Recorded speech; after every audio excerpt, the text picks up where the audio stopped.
Hello guys, this is Drill Masters Rock, and this is going to be the first Let's Play for Shogun 2. So right now we're loading up one of the battles I played online. I've recorded a few recordings that I like. Some wins, some losses, so it's just so that it doesn't slow down my computer while I'm actually playing, so that way I can get battles in. So for those of you who haven't seen Shogun 2 before, this is an amazing game, and it's one that I quite enjoy. One of my favorites is the Total War series, and let's actually turn down the sounds here, so that way you guys can hear me better.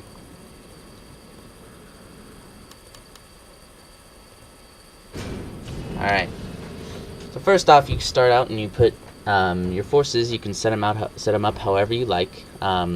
Trees hide units, ninjas can always hide.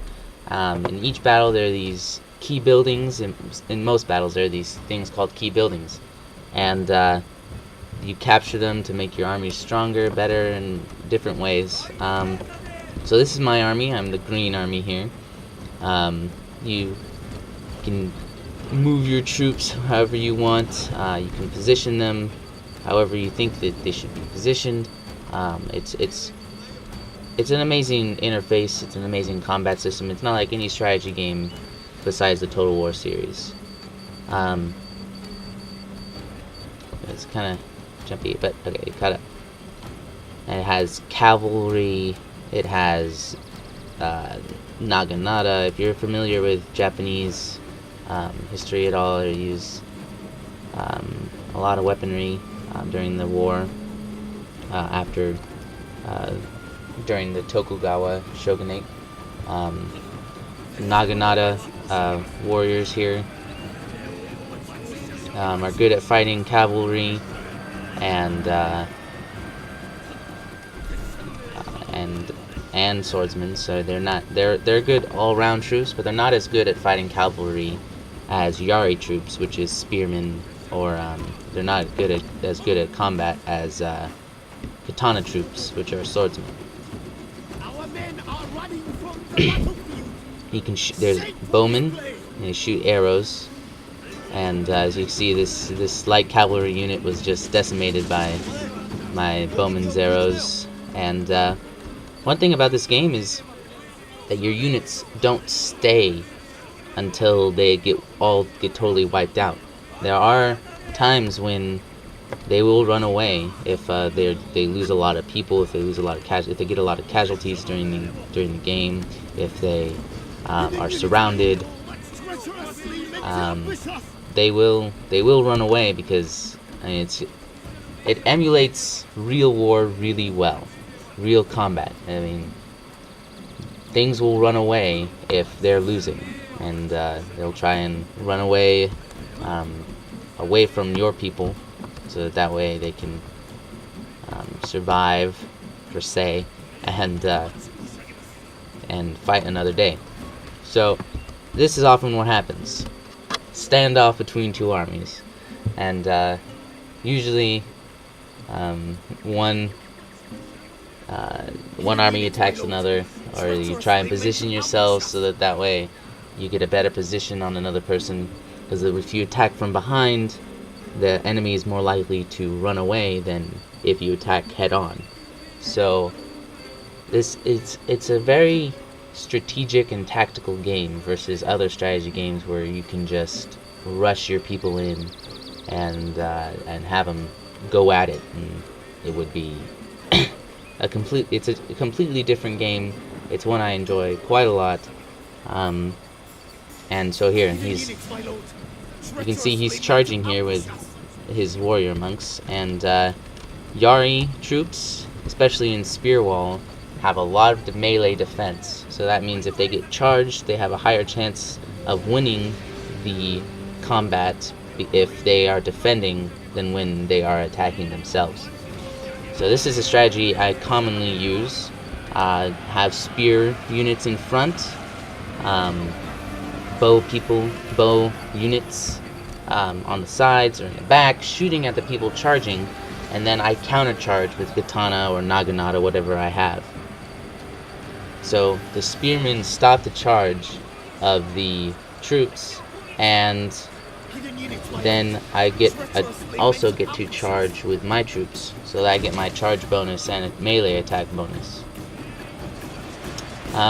One thing about this game is that your general in any Total War game is very important. They have what's called an area of influence, and inside that area of influence, your troops will get higher morale, so that they'll fight longer. They'll be inspired by the general's presence, so that way they won't run as fast. They'll continue to fight longer. They'll fight harder. They'll fight better. And so keeping your general alive is very important in this game.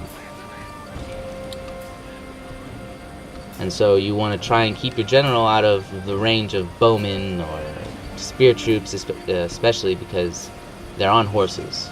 So you can dismount them, but it's probably the best idea to just keep them out of combat in general. So he moved his general up here and in range of my bowman, and well, I took advantage of it, and he's lost a lot of troops in his bodyguard there. So see, he ran it away because it was important to keep his general alive, or else everyone's morale will go down. Everyone will not want to fight anymore. So keeping your general alive is very important. He has matchlock samurai. They use muskets. Very powerful, and but they shoot slower than bows, and they don't shoot as far. So I personally don't like to use them, but I will every once in a while. I'll use some muskets if I have points to spend when I'm building an army. So the way this multiplayer battle works, by the way, you search for a game, and when you find it, and I'll just show you in the next video, but basically when you find it, you get to pick an army. You get to have anything you want in it. You choose what you think will be the best things that you can use in the battle. And one feature that I like about this game that was in the Total War games campaigns is a veterans. You can have veterans in multiplayer now, which was not possible before. So, but they cost more than regular units. But they are better fighters. So I just killed his general, and that made all of his people run away, and that is equal to a victory. So that's the first victory for this battle, and the end of this first video. I will show you how this Avatar Conquest, it's called, works in the next one. And I'm also going to start a legendary campaign where I'm probably going to get my butt kicked, but it's going to be interesting to watch and interesting to play. So thank you for watching. This is Shogun 2 Let's Play.